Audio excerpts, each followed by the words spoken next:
Halo, ketemu lagi dengan saya Bu Adel dalam materi hidangan nasi dan mie dalam mata pelajaran pengolahan makanan Indonesia. Oke, pertama kita akan membahas tentang makanan pokok Indonesia. Yang seperti kita ketahui bahwa makanan pokok Indonesia biasanya adalah beras. Namun, di beberapa daerah makanan pokok bisa berupa singkong, sagu, jagung, maupun gaplek.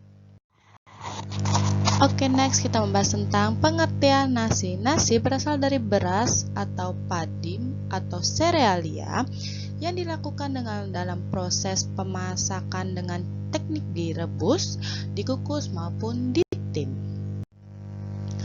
Oke, ada 4 jenis hidangan olahan beras. Yang pertama adalah nasi, kedua lontong, ketiga ketupat, keempat bubur.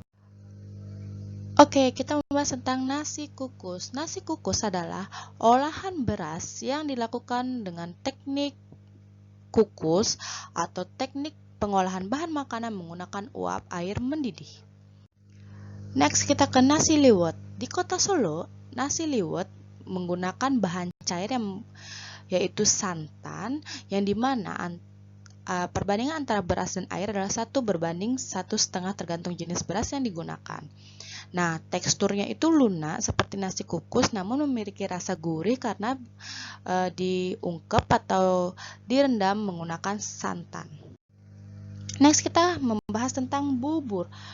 Bubur adalah olahan beras dengan merebus menggunakan air, kaldu atau santan dengan perbandingan 1:8. Ada pun contoh olahan bubur, yaitu yang paling kalian kenal adalah bubur ayam. Nah, bubur ayam ini biasanya dihidangkan menggunakan ayam suwir dicampur dengan potongan daun bawang, lalu ditaburi dengan bawang goreng dan ditemani dengan kerupuk. Oke, next kita ke bubur merah putih. Nah, bubur merah putih ini berasal dari olahan beras putih yang ditambah dengan gula merah diberikan saus santan. Di dalam makanan nasional, bubur merah putih ini bisa dijadikan sebagai makanan sepinggan, sedangkan di beberapa daerah yang ada di Indonesia, bubur merah putih ini bisa dijadikan makanan pokok. Next, kita membahas tentang nasi dibungkus daun. Nah, nasi dibungkus daun ini bisa dibungkus daun pisang, daun bambu, maupun daun kelapa.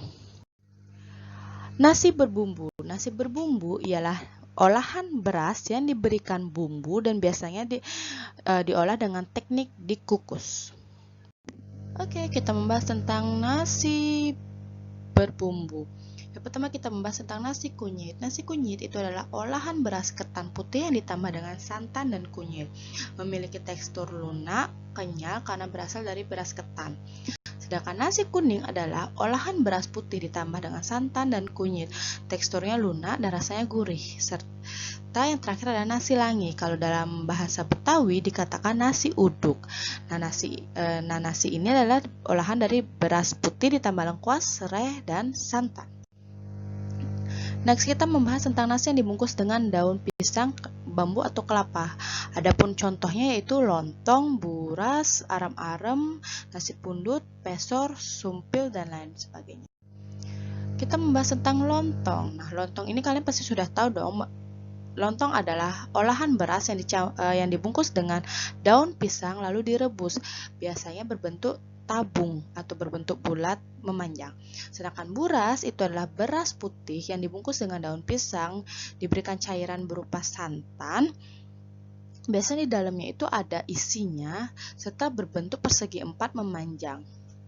Nasi pundut adalah hasil olahan beras putih dicampur dengan santan dan dibungkus dengan daun pisang.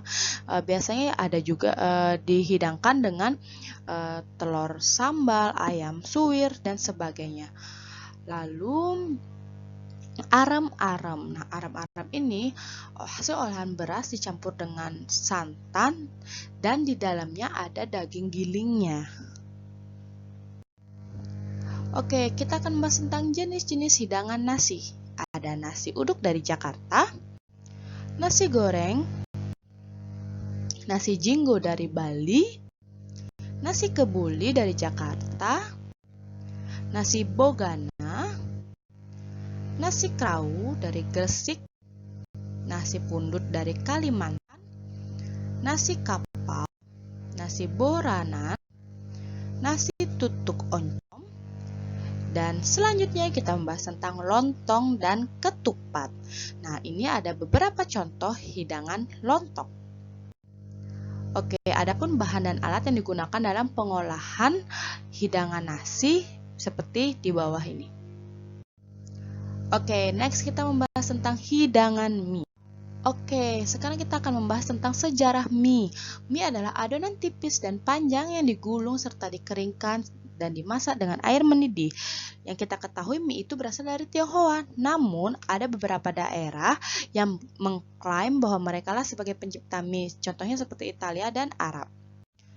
Oke, mie diklasifikasikan menjadi dua, yaitu dari teksturnya dan dari bahan dasarnya. Tekstur mie itu dibagi lagi menjadi dua, yaitu kering dan basah, sedangkan bahan dasar mie itu ada 3, dari terigu, tepung beras, dan tepung kacang hijau. Oke, ini adalah contoh dari mie kering dan mie basah. Ini contoh dari mie yang dilihat dari bahan dasarnya. Biasanya bihun menggunakan tepung beras, sertakan soba menggunakan tepung terigu. Oke, ini ada beberapa contoh hidangan mie yang ada di Indonesia. Yang pertama, mie celor dari Palembang.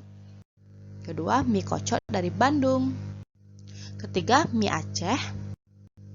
Keempat, mie toprak dari Solo. Kelima, mie koclok dari Cirebon. Keenam, mie ongklok dari Wonosobo. Mie cakalang dari Manado. Mie Jawa dari Jogja.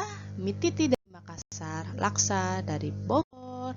Nah, terima kasih atas perhatian kalian dalam materi ini. Semoga materi ini bermanfaat buat kalian. Jangan lupa di like, di share, dan di subscribe ya. Terima kasih. Sampai ketemu di materi berikutnya.